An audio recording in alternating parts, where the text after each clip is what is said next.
Hello everyone, this is part 45 of What If Naruto Learned the Secret of Shadow Clone, and I hope you guys enjoy this video and to like, to subscribe, to share, and check out the playlist, to see more comment down below. Now let's start the intro. They call me a god. They call me a god. They call me a god. A man's uproarious laughter rang through the hall, disrupting everyone's train of thought. Tsunade still stood where she was, turning and giving an exasperated look to the Raikage who had thrown his head back to further mock her. Is something I said really so hilarious, eh? Laughter petering off into chuckles, wipes a fake tear from his eye before nodding. Azushio is a major village. Are you insane? It doesn't matter how much influence they have accumulated. Azushio, or whatever they decide to name themselves, is simply too young of a village to even dream of sitting in the same space as our 5 great villages. Across from him, Mei shrugs her shoulders. Age really shouldn't be a factor at all. I thought we addressed that. Idly she nodded Gaara's way, who returned the gesture. Shakes his head as Tsunade retakes her seat. The QB container is an issue all into himself that needs to be handled as far as I'm concerned. Further, the Uzumaki have been wiped off the map once before. Obviously they can't defend themselves, and much less a nation full of citizens. That it had taken the combined efforts of several nations to do so was left unsaid, as to that didn't matter. If you couldn't defend yourself from your enemies, you didn't deserve your place in the world. Here Naruto clears his throat, leaning forward to tent his hands in front of his face as he rests his elbows on the tabletop. I'd like to mention, the Uzumaki are very good about learning from past mistakes and making certain corrections to behavior. Besides, here he levels cold eyes towards stealing from us hasn't ended well for anyone, has it? Frowning and considering the boy's words, goes quiet and Onoki picks up the conversation. Iwa will never recognize Azushio anyway. So the debate is dead in the water. Gaara speaks up as Naruto relaxes back in his seat. Old men should consider the world they leave behind for others a bit more, not just their ambitions or failures. Watch your mouth, pup. Much like the Raikage, I wouldn't mind putting you in your place if necessary. Onoki wasn't used to these youngsters being so uppity. Even his currently missing granddaughter was a pain in his rear. Something was wrong with this new generation. Naruto snaps a finger to gain Onoki's attention, grin still on his face. How's your granddaughter, by the way? I did send her back alive and in one piece. Didn't even lodge a complaint with your daimyo either for her unprovoked attack. I really think that should earn at least a small amount of goodwill, shouldn't it? Naruto's grin stretched further. Or is she not worth that? Grumbling as indeed the foolish girl had disobeyed his orders and caused him nothing but headaches because of it. And here was the biggest one. The Uzumaki could cause him nothing but grief if he went to the stone daimyo. Wherever Kuretsuki was now, she better stay lost for the time being. Perhaps, I spoke hastily. Giggling, Mei offered Naruto a nod. You certainly have had an eventful few years, haven't you, Naruto-sama? Oh, you don't know the half of it. Clearing his throat, Mifune gains everyone's attention again. It seems that while Azushio has in fact gained quite the reputation, which translates into influence and some power, they're still a young nation. Mifune turns to address Naruto. Do you have a rebuttal against this? Naruto nods, relaxed and smiling easily. Sure, we're young and I get that. But we have support from older nations. Spring, formerly Snow, at the top of that list. And we are in talks with 3 of the 5 nations at the moment. We'd like to make it 5 for 5, but old hatreds run deep, it seems. Naruto mentally smirked. Lay the fault in diplomacy at the other's feet, not his own. Make it seem like they were the aggressors here. Plus, while yes, we were nearly wiped out, the Uzumaki is an old clan. Our knowledge and name still carries a lot of weight even now. One day I'd like a real alliance between all of the nations, not this fake peace we have going at the moment. Mifune's eyes widen, the elder samurai stroking his beard as he thinks about that. No one has considered a true alliance between the villages, much less achieved such a feat. Grumbles, because it's folly, the dream of a delusional child. The villages have been at odds for years and for good reasons. Tsunade is the first to grumble at that, old and outdated reasons perhaps. Times change. Naruto agrees with her and nods her way. Exactly. Times are changing and the measure of power is changing as well. I know you've all seen it. Perhaps it's time for the ninja population to come together, to consider a different path. Mifune raises a hand to stall Naruto before he can begin a full-on speech. Please remember, young Uzumaki, the issue for the moment is the inclusion of the land of Uzu as a major ninja nation. Turning to the rest of the cage assembled, Mifune nods to each. Are there any further complaints against this that have merit? Mei and Gaara both shake their heads in the negative, while Tsunade crosses her arms under her bust. I sponsored the brat, of course I'm all for his nation joining ours. Seems to think on it as all eyes turn to him. At the least, he could publicly save some face. I will reiterate that Kumo does not recognize a Jinchuriki of the Kyuubi as anything more than a tool. But, if the majority approves it, then Kumo will as well. All remaining eyes now turn to Onoki, who grumbles and shakes his head. He wanted to be stubborn about this, but realized that doing so would not help him. Plus, agreeing would give himself and a time to put together forces to march on Uzushio the first chance they got. Taking the shallow kunai wound now wouldn't be so bad. The boy has power and influence in circles well above his station. Just on that alone, Iwa can't truly deny what Uzu is capable of. I relent and agree to include Uzushio among our number. It'd be the shortest inclusion in history if Onoki had his way. Mifune nods and turns to Naruto to address him directly. With all in agreement, I would like to welcome you, Azukage and Uzushio, as the 6th major ninja nation. Naruto bows lightly to Mifune. I appreciate the cooperation, Mifune Dono and assembled cage. All that coaching from Kyuuki was starting to pay off. Even if explosions could have solved that faster, watching her and Onoki squirm was nice. However, still has something to say, crossing his arms as he grumbles. You're young, you better be ready to put your Ryo where your mouth is. This isn't a game. Naruto turns to address the Raikage again as Tsunade sighs and leans on a balled fist. You're welcome to try me if you'd like. I hear you're pretty fast. Above the assembled cage and arranged on the observation balcony, the various guards and escorts joined together in talks of their own while their leaders hashed out grievances and upcoming problems. Sasuke and Sakura are quick to greet Kakashi, coming together easily as a former teacher and student group. Sakura was already elbowing him in the ribs as he leaned against the railing. So, Shizune convince you to move yet?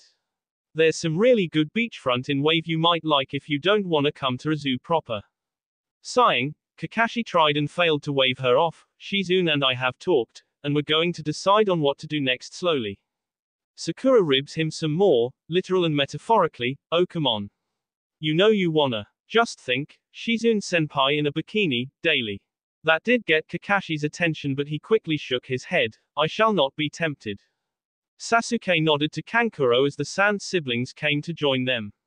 Give it up, Sakura's already decided you're coming, so you're gonna end up with us sooner or later. Temari sidles up next to the broody boy, grinning all the while. Well, if the scarecrow isn't ready, you can always make room for me. I've been meaning to make a trip to Uzushio for a while now. One hand idly adjusting her battle fan, she kept an eye on the Kumo team. That blonde was giving her an odd look she didn't like. Kankuro sighs and leans against the railing next to her. I wish you'd read the room. The last thing anyone here is worried about is your love life. Just saying, I have a move to make is all. Closer than the others, Sumui speaks up to the combined group of Konoha, Suna, and Uzu ninja.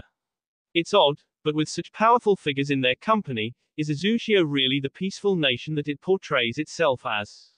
Sasuke shrugs, turning his head to watch the woman quietly. So far Uzushio hasn't attacked anyone unprovoked. And any retaliation has been just that. Retribution after we had been attacked. On the other side of the Suna group, Akatsuki of the Iwa group holds up a finger, having a point of his own to make. Does that include the hidden sound as well? The Maelstrom, sorry, your cage made it his personal mission to eradicate every sound base he could find for a few years. That does not sound like a peaceful leader. Ao had his arms crossed as he leaned against the back wall, trusting Chojuro to watch out for Mei while he subtly checked things with his Byakugan. In the Azukage's defense, the hidden sound has attacked every other nation on the planet in some manner. They were a scourge that needed to be eliminated. That the Azukage did so on his own was a feat worth recognition and praise. That Uzushio did so without the aid of the other villages will be seen as a mark in their favor. Not against. Darui has a hand to his chin, mind racing as he thinks about that. With that kind of power, however, the question becomes who is really hunting the Jinchuriki. Is it some mystery faction that we all only know about in whispers? Or is it this apparently powerful nation that has risen to power faster than any other nation since Konoha? Something smells rotten here. All of the previous nations had collected the biju, used them as weapons to keep the tentative balance between them. Some new nation on the scene and potentially collecting the biju to tip the scales in their favor. All roads in Daru's mind kept going back to that one conclusion. Sakura's mind is racing as she thinks about the situation on her own, willing to put both Kumo and Iwa in their place while Naruto did so below with their cage. I think Iwa and Kumo are worried mainly about retribution. Pausing as several conversations paused and silence descended on them, she looked up and focused mainly on the Kumo group. Historically it was the Uzumaki who provided sealing innovations that every nation on the planet now uses even to this day. All of the techniques that we use to seal away the biju originate from them as well. So thinking that Uzushio has some nefarious plot to use the biju is just easy projection from nations who themselves have done just that.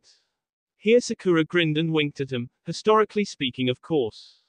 As one of the older ninja present, Kakashi coughed once and stood up a bit straighter. If Uzushio is hunting the biju, I have a feeling that their leader certainly wouldn't be here, trying to bring a peaceful resolution to things. Think on it. They haven't expanded past their own borders. Alliances of course not counted.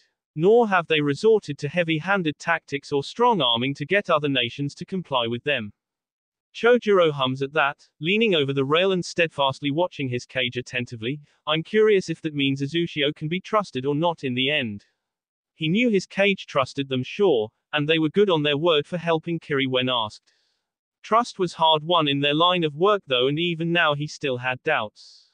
Akatsuki shakes his head. Their cage is a Jinchuriki that holds the most powerful demon in existence, and he is the son of my village's greatest foe.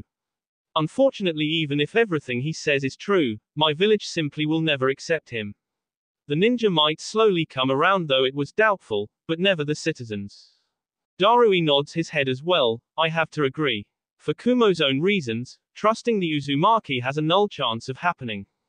Sasuke and Sakura both mentally had the same thought, that Kumo liked to experiment on Uzumaki and most likely knew that said clan would raze them to the ground if given the chance. It's Temari however who joins her brother at the rail with a grin. Well, thankfully having major alliances between 3 of the remaining great villages does wonders for keeping the peace. She would love to see Iwa continue to push at their borders from here on. Attention returning to the cage below, Mifune has directed the conversation to the missing biju and what needed to be done to address the situation. Has already turned to Naruto with gleaming eyes. I'm sure you have some thoughts on the matter. You've had some run-ins with Akatsuki. Have you heard anything related to how many Jinchuriki they have at the moment? Unless of course you want to admit that it's you who is collecting them instead. You are the strongest, it should be child's play to subdue the others. I didn't believe that for a second, but best to throw the idea out there and sow some doubt. Naruto chuckles and shakes his head. A full-on fight by any Jinchuriki can level landscapes and change maps. Does anyone really think I could keep such battles quiet if I was collecting them for myself? I knew of course that was impossible. Yugito herself was supposed to self-destruct with a specialized seal in the off chance she was going to be captured. Still, that didn't change that slinging some dirt was always worth it, perhaps, or perhaps you have other means to subdue them. Shrugging, decides to leave it be for the moment. I suppose you're correct, however, you wouldn't be able to keep such actions hidden from the entire world. Onoki however has other information to add to the discussion. I don't know, while one of Iwa's Jinchuriki has returned on recall orders, one more has gone missing and no teams sent have returned. Plus there's the Sanbi to consider as well. Mei nods and decides giving up some information wouldn't be all bad, considering Onoki did so first. Our own Jinchuriki, the Six Tails, has also gone missing recently. Tsunade chimes in with her own thoughts, ignoring the minor flinch from Mei at the mention of the Sanbi earlier. I does sound like someone is in fact collecting the biju. But the question is, for what? The biju themselves at their base level were massive chakra batteries which if harnessed properly could be used for just about anything conceivable. Naruto hums, keeping the fact that he knew Yugito, Fu, and the Sanbi were all with him at the moment. All that energy in one place might be a sign someone is building something. As an expert with seals, that list could be world-ending in its scope. He didn't want to consider what he could do with a biju's worth of chakra inside of an explosive matrix. Gaara nods at that, mind traveling along the same path. What would someone need with all that energy? What could they accomplish? Gaara does turn to Naruto, breaking him out of his thoughts. You're the seal master. Do you have a theory? Naruto did have one. Pain had his own ambition that went with his name. A world that came together in a shared pain of loss and hardship. Akatsuki seems to want them, I'm still unsure why, but someone seems to be supporting the group from behind the scenes. Yes, Naruto knew Iwa and Kumo might be up to something, but he didn't think it was solely them. Someone had to modify those ancient texts, and Akatsuki was gathering all of the biju together for a reason. All that chakra. An ultimate illusion. The threads were starting to come together slowly. Mentally Onoki grunts and worries that the boy might know what he and her are up to, but decide that that's impossible. No, he was on the wrong track towards someone else. That sat fine with the old man. Of similar thought, shakes his head slowly. No respectable village would consider ever working with such a group. It's blasphemy and against what we start for. A cough draws all of their attention. Seeming to grow from the wall sideways, everyone took in what looked like a giant Venus flytrap with both curiosity and confusion. Would someone truly be seeking to interrupt the great cage here? Now, foolish. Finishing coming out to his shoulders, the green halves of the plant body of Zetsu opened, revealing the half and half black and white face inside. Giggling, White Zetsu addresses the assembled group. That's an interesting thought coming from the Raikage of all people. Hypocritical to the max that one. Within moments all of the assembled guards are down and joining their cage. Seeing this, Zetsu holds up his hands, showing them to be empty. Be at peace, I'm only here as a messenger. Only to talk, to talk. Well, leader wants to talk to you meatbags. Useless I say. Tsunade stands again, frowning up at the yellow-eyed monstrosity, and why should we humor you or him? This is a closed session you know. The likes of you aren't welcome. Shrugging, Zetsu frees a box from his robes before light emits from it and begins to take shape. Welcome or not, we have a duty to perform. That's right, useless meat, shut up and listen. Hologram coming to life, the assembled mass of people were treated to the sight of pain. He took his time to look between them all, eyes lingering on Naruto whose gaze hardens before pain turns finally to Onoki. His voice is loud and clear as he begins to speak. Interesting how quickly the villages forget the dirty pasts. Most of the great villages have called upon my group at one point or another. Each for their own reasons, to perform the jobs deemed too dirty for their own hands. You want to know why I am collecting the biju? I'll tell you. Here Pain spread his arms wide, face still carefully neutral. This piece the villages have built is fake, a thin sheet pulled thin over a mountain of corpses. May turns to look at the older cage, seeing some form of shame or irritation on all of their faces. I need to be brought to speed. I was under the impression that we all considered Akatsuki as a terrorist organization. Pain nods, indeed we are. But is not one's terrorist another's freedom fighter? However, things have changed. Pain turns to stare at Naruto. Someone has been working, quietly at first, but now loudly. A different path, towards a true peace not based on proxy wars and clandestine operations behind national borders. No sacrifice of children for entertainment or prestige. Pain turns away from Naruto then, returning to the other cage. I once believed in such a peace, but had deemed it impossible. So I had begun to collect the biju in order to build a grand weapon. Something to remind the world over the true terror of war and death. Slams a fist down on the table, rattling the large stone construction. So you admit to everything then? Why should we sit and listen to you then?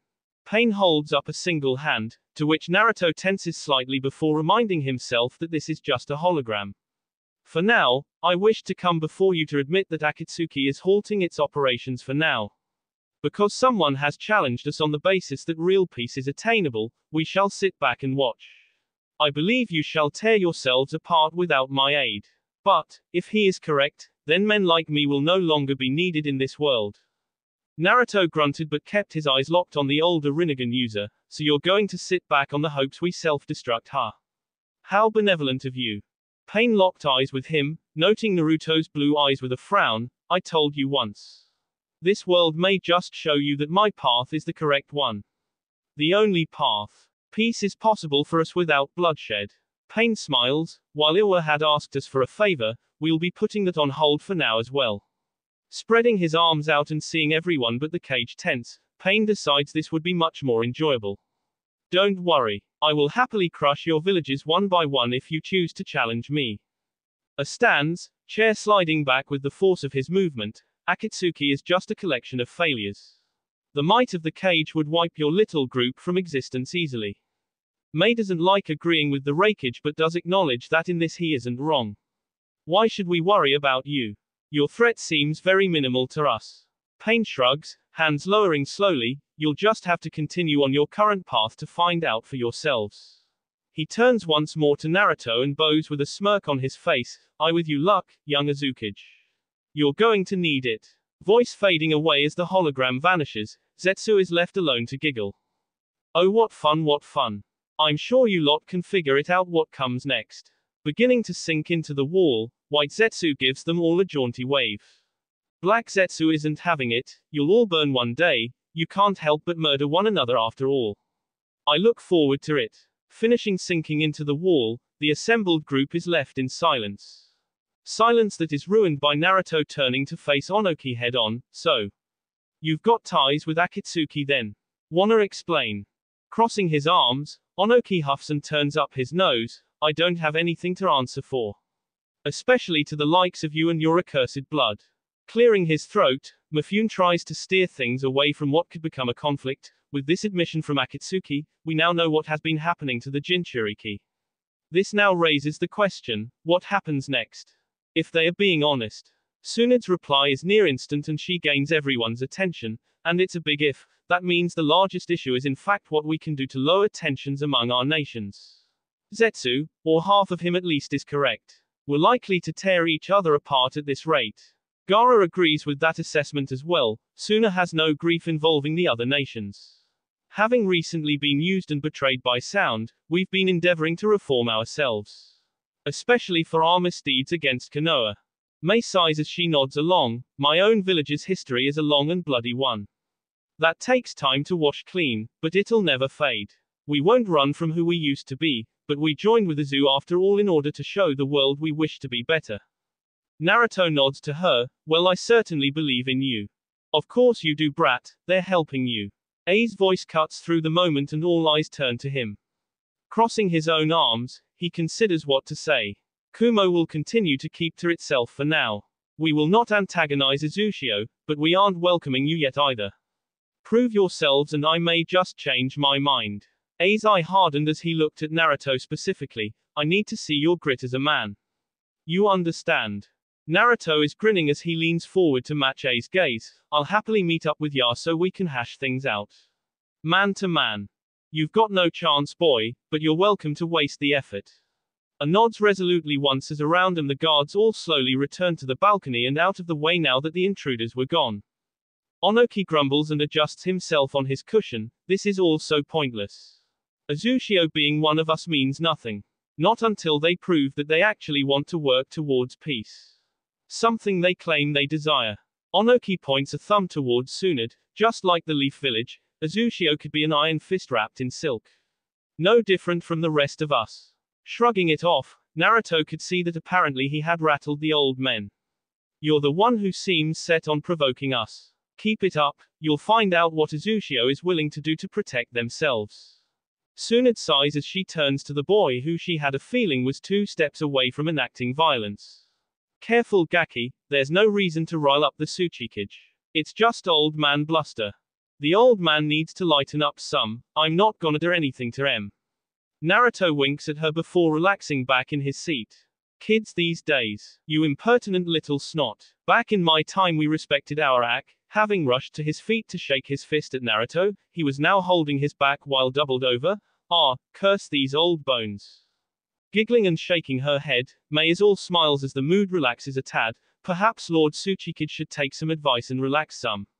Being so energetic isn't good for you. Looking around the table, Mifune nods slowly. For now, it seems that things are on a good track. The issue of Azushio is resolved, so now it's just a question of what goes on from here. Tsunade raises a hand, calmly standing once again as all eyes turn to her. I would love to see further and complete participation of all of the villages in the Chunin exam program. Perhaps even some information exchanges. Like that Pain Bastard said, if we stick to what we've done up till now, we're just going to tear each other apart. We should be working towards building trust between each other.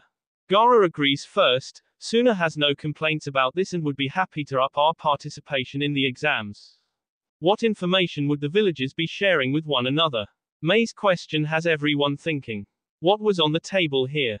Techniques. Training. A is still grumbling. Sounds like Konoha wants to skim information from the rest of us. What I want is for us to actually work towards moving things towards a more peaceful route. Sunad sighed and shook her head. Think on it. As times become more peaceful, our economies have to change.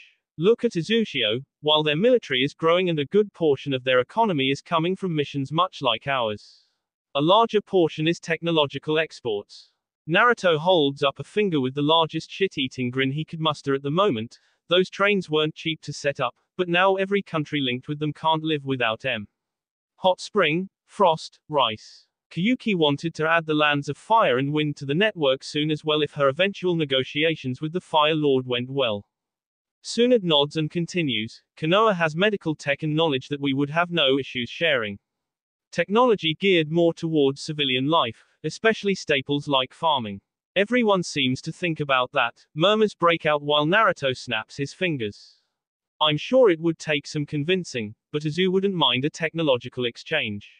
If Izu had to lose out a little to start foisting off creature comforts on the rest of the world, so be it. Who wanted to fight when a vacation was a few ryo and a day's travel away? Gaara grins as he turns to look at Naruto. Hopefully that means Suna might be able to purchase a few of those airships of yours. They are rather impressive. The idea of making travel between the Wind Country villages easier was too good to pass up. May has her own thoughts on the matter now that it has come up. Transportation improvements would be essential to an island nation like hers. Airships or just ships in general would be a boon for my people. It didn't help that most likely some of those ships would be built by the very clan she couldn't convince to stay within her borders. But, Kiri and Izu were allies. That eased the sting a bit. Interest peaked. I sat a bit straighter. Airships, huh? Kumo could benefit from such tech. Not having to traverse up and down mountains to reach the village would be nice. Of course, theft of engineering plans was always on the table. Onoki grumbles, firmly against it all. New technology isn't necessary. It'll make you soft. Rolling her eyes, Sunad sighs, what do you say? Is this a suitable plan for now? Something temporary until we come up with some concrete ideas. Most eyes turn to A, knowing Onoki wasn't going to answer right away. The Raikage sat and thought about it for a moment, considering his own plans before nodding in agreement in the end. So long as each village can opt out of the information exchange if they so wish, I can agree to this.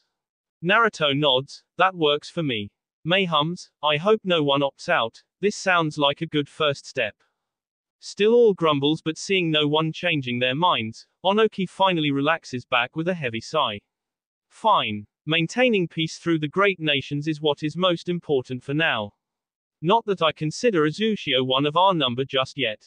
Onoki takes a moment to point a finger at a smiling Naruto.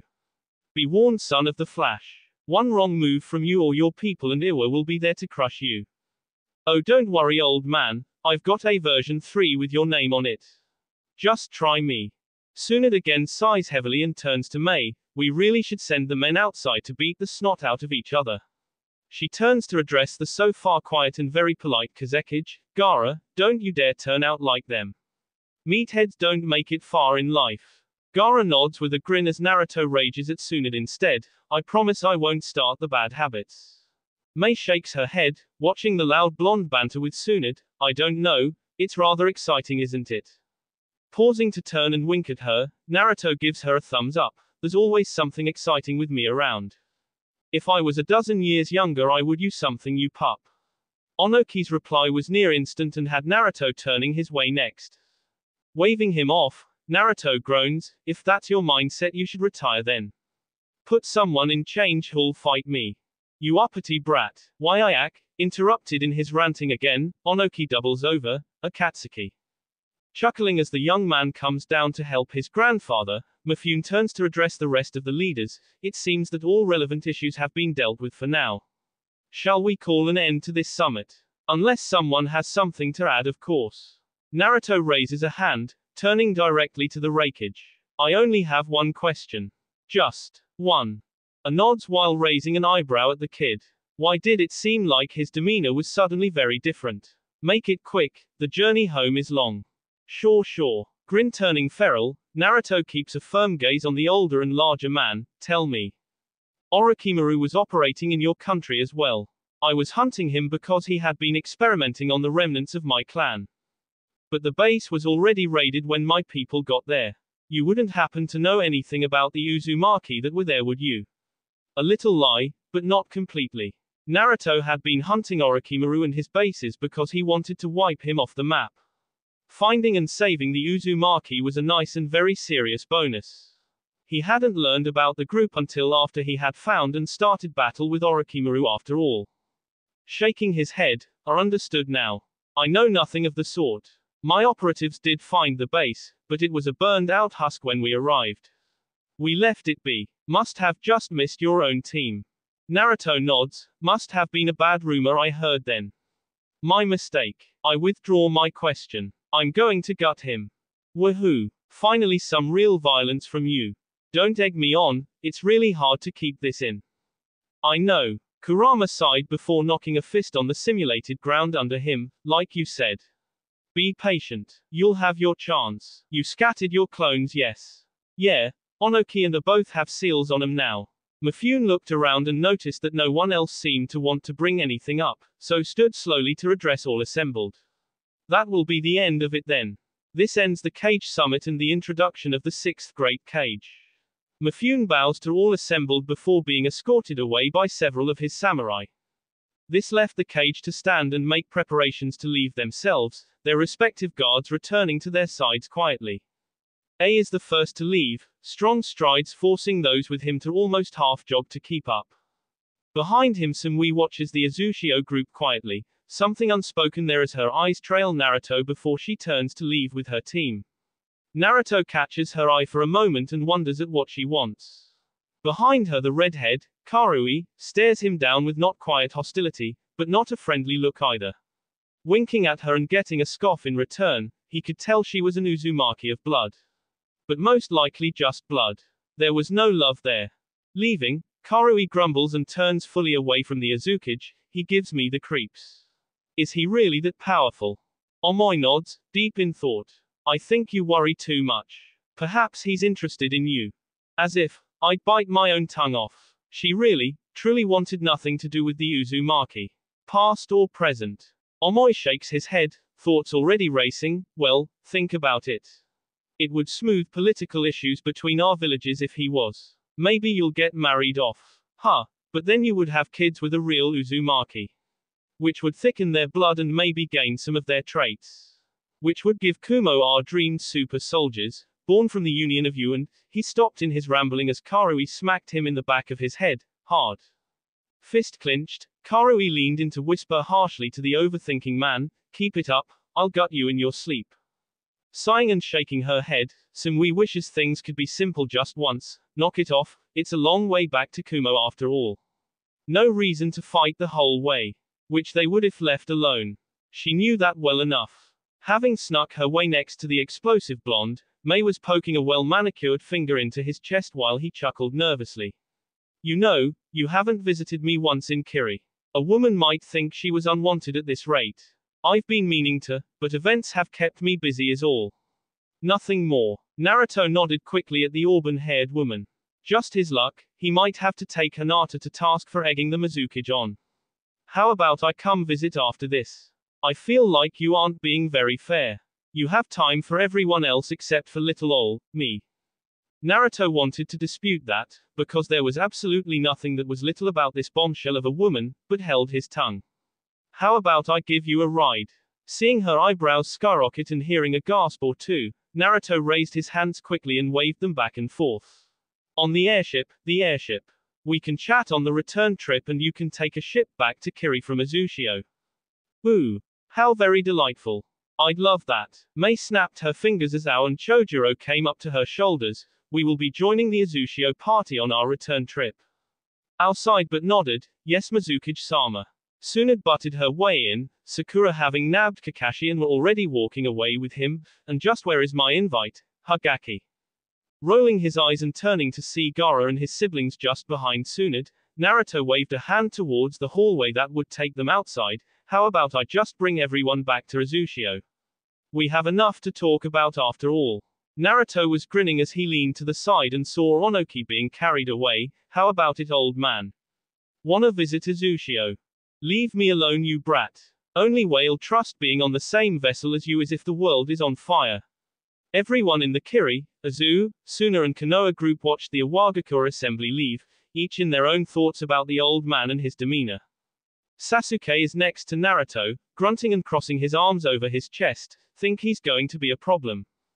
Naruto shrugs, most likely.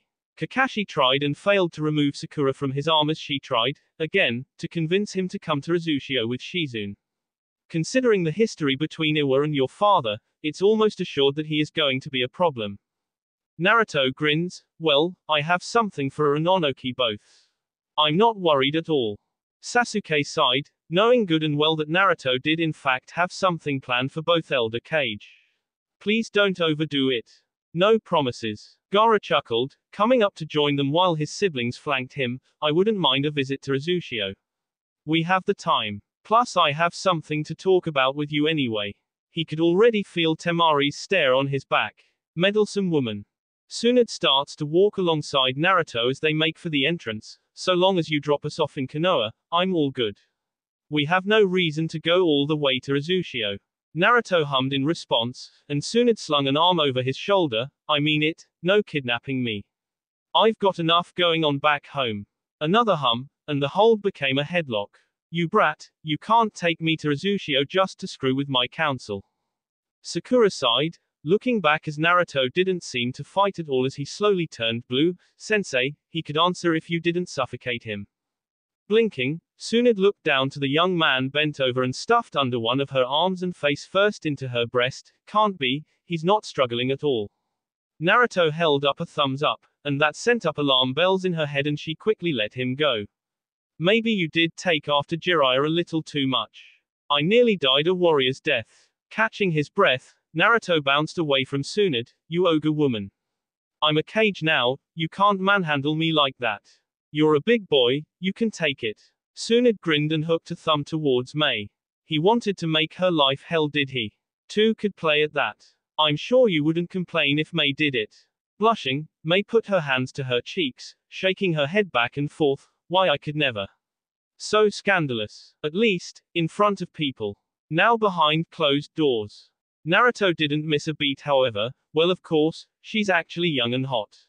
You're the one under a gen. He just barely saw the fist rocketing towards his face, but was able to dance away. Oh come on Bar-chan. Usually you would have laid me out by now. You've gotten slow. Chasing after the infuriating blonde, Tsunade held up a fist while tossing her hat to Guy. Come back here you little ingrate. Take your lumps. Sasuke sighed as Gaara came up next to them. These are our cage, right? Gaara chuckled. Would it help if I used my sand to hold them? You really want to get in between that? They both watched as Tsunade finally got a hold of Naruto, hurling him away to bounce off several pillars. Really? Gaara sighed, perhaps not. It was going to be an interesting ride back to Azushio at the least. B. Toby considered his luck recently. Getting dragged what felt like all over the elemental nations before finding a port town. Making way to Kiri to find the Sanbi only to get shipwrecked, and then being rescued because of a freak accident and now finally in the land of water. It had been a wild ride. However, the source of his bad luck, at least to him, just couldn't seem to leave him alone. Why do you follow Toby? Did you develop a crush on Toby? Kuretsuki shook her head as they walked along on a dirt road, steadfastly following along behind the orange-masked man as he reminded her, again, that she was not leading this time. No way. I just. You know, you said you would help me with my thing, so I'm helping you with your thing. Toby doesn't remember that. You must have imagined it. You should go away and figure yourself out. He was not in the mood to deal with any more bad luck from this woman. Who the hell started a fire just by sneezing? Who got lost inside a room with only one exit and no windows? But, you said it. I heard you. What kind of man are you? The horrible kind. Toby had no problem admitting that. He wanted to burn the world to the ground after all. Being seen as a nice guy wasn't high on his list of things he wanted lately. Besides, stick with me and something bad might happen to you. Crossing her arms again, Kuretsuki smirked, so you really do want to do something dastardly with my womanly body. You've finally come clean. It was fun to poke at him, he was pretty easy to rile up. Said man grumbled as they came upon a large lake that emptied out into the sea. I do not, in fact, want to do a damn thing to you. Reaching out with his senses, Toby tried to locate the Sanbi's hiding spot. His information had pegged this specific island as the resting place of the reformed Biju. Kuretsuki giggled as the man paused and seemed to be concentrating hard on something. So she let him be. Instead she looked around the area they found themselves in. Heavy with mists as the land's name suggested, she could appreciate the cool weather at least as the evening began to set in, the sun finally finished setting. Though she couldn't help but feel like the longer they stood there, the more frustrated Toby became. You are having some trouble there. Are we lost? We aren't lost, I'm searching for something. Something that was not currently here. And no matter how far he stretched his senses, he couldn't pick up a trace of it. Was his information wrong? Well, what are you looking for anyway? Maybe I can help. Sighing, Toby waved a hand out to the sea. Unless you know the location of a giant multi-tailed turtle, I don't know how much help you will be. Kuretsuki thought about that while Toby wandered off while huffing under his breath. From his description, something did tickle in the back of her mind and with a snap she raised her hand. Oh, like the thing I saw off the coast of one of the Azushio Islands. Pausing and blinking behind his mask, Toby decided that there was no way her luck was that good. There was no way that his luck was that bad. This infuriating woman had seen the Sanbi.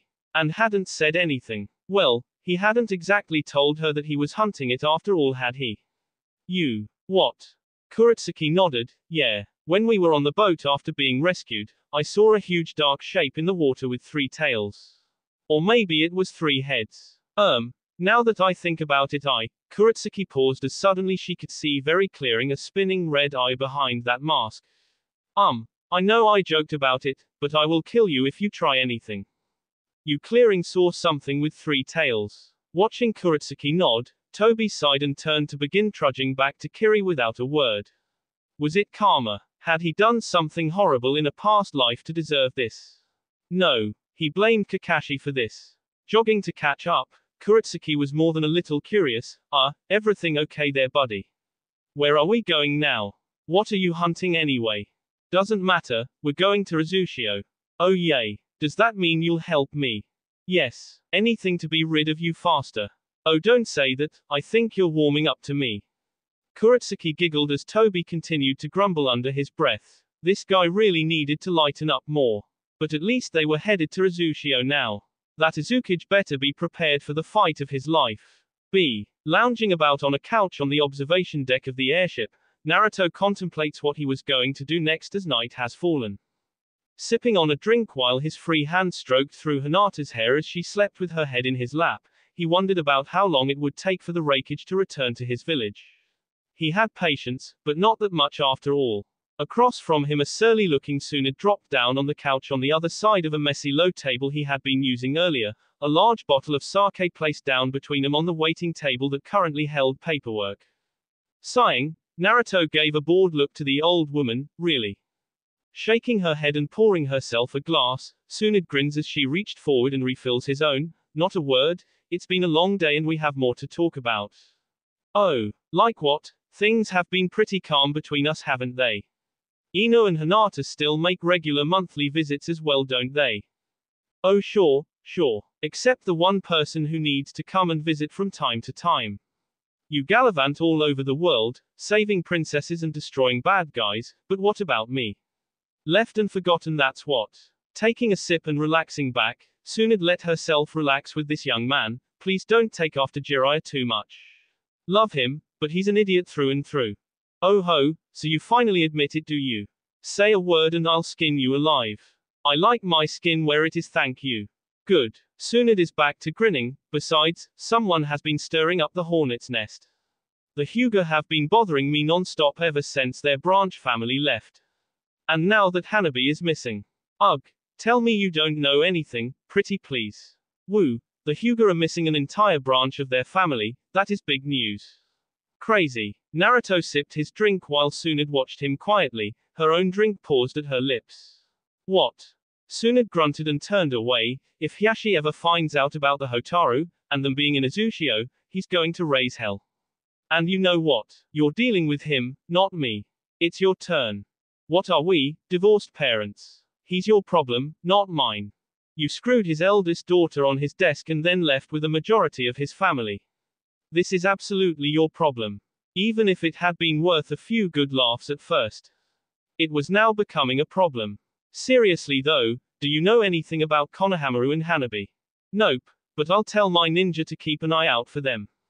Naruto was grinning all the same. Those memories had been good ones. Hinata really did have a mean streak in her once she opened up a little. Plus, he could never look at cinnamon rolls the same way again. Shaking his head, Naruto saluted her with his drink, but fine, I'll deal with him if he ever finds out. Only fair I guess. Thanks, you little ingrate. They both turned to see a bored-looking Gaara descending the stairs from the upper levels. Naruto offered a wave while Tsunade saluted with her drink. Shouldn't you both be sleeping? Naruto points at him, shouldn't you? Shrugging and pulling a chair over, Gaara sits between the others and off to the side. Old habits are hard to break.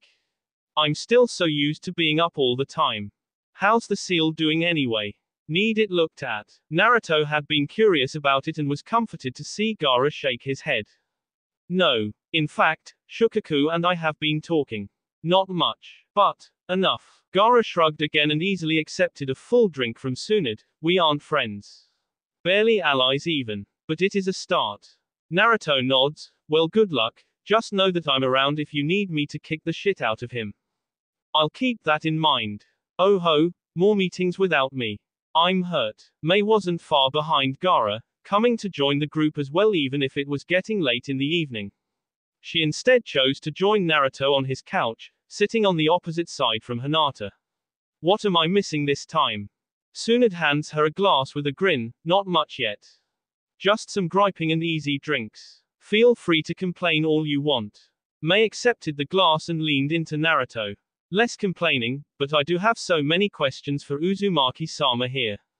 Shrugging, Naruto would not be embarrassed right now since he couldn't run away to begin with. Somehow I doubt that any of them are about the villages or a zoo. Congratulations, as perceptive as ever. Rolling her eyes and watching the Mizukage almost drape herself over the boy, Tsunade grunted, I know it's well earned, but is there a woman alive that you've met and haven't charmed at this point? Because you're a regular little heartbreaker. Gaara looks to the Hokage, a smaller though rare grin on his face. Are you including yourself in that number, Tsunade? As Mei and Naruto chuckle, Tsunade fights down the blush that erupts on her face against her wool. I don't know what you're talking about. Taking a drink, she ignores the island duo. Hush, will you? He's old enough to be my grandson. Mei can't help but continue to giggle. That isn't exactly a denial, Tsunade. Do remember I can break mountains in half if needed. Ah. Satoshi. Relaxing back and just accepting Mei cuddling into his side, Naruto looks up into the metal deck above them.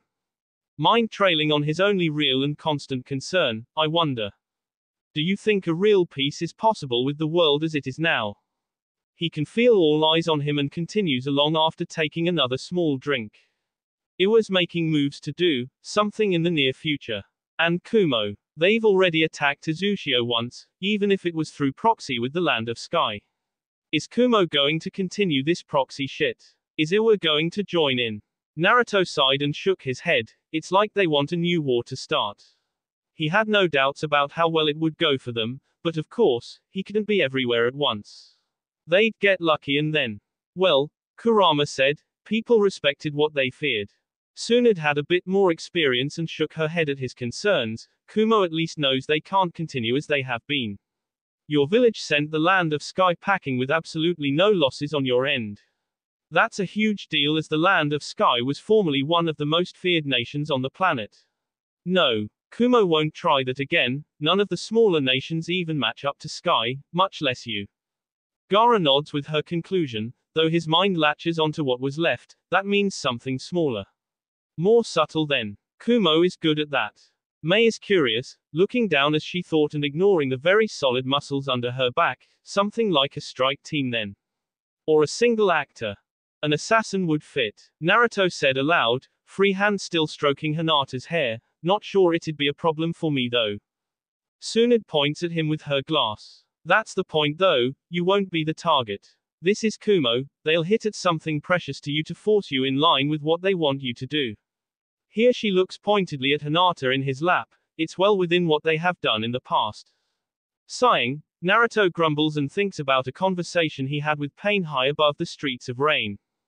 I sure hope Pain isn't proven correct in all this. I want to build a more lasting peace without more violence. Without massive amounts of bloodshed.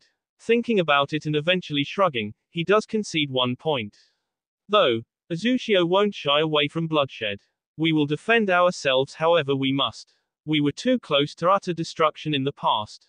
I won't let that happen again. Not on my watch. Suna will stand with you. Till the end. Gaara grins and raises a glass to Naruto, who nods and returns the salute. Thanks buddy. Mei nods from his side. Kiri will be there as well. Us islanders have to stick together. Sighing and watching the three bond a bit, Tsunade takes another drink and finishes off her glass. I sure hope you know what you're doing, Gaki. I have a small idea, yeah. They all nod and raise a glass, clinking them against each other and all wishing for more hopeful and peaceful days in the future. Mei however leans into him a bit more, offering him a sultry smile. So, who do I have to bother to retain one of those cute tattoos that your girls all have? Is there a story behind them? Blushing while equal parts cursing and praising his luck, he takes a drink to not have to answer right away. Gaara has no problem making it worse. Most men would kill to be in your shoes. Cackling and refilling her glass, Tsunade offers Naruto another toast. You better stock up on those energy drinks, boy. You're going to need it.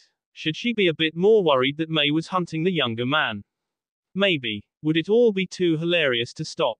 Absolutely yes. Come find me if you think he's knocked you up. I'll give you a checkup for free. Oh, will you? That'd be delightful. Naruto went back to looking up into the deck above him. This was absolutely not his fault this time. Hinata was taking the blame for Mei. He just wanted to relax from now on. The very shapely body at his side reminded him that that wasn't going to be happening anytime soon. Where was a super-powered bad guy who didn't take hostages? Maybe if he was in combat all the time he could get some sleep. Mei was leaning to whisper in his ear, I wouldn't mind some shared time between myself, you, and this one here.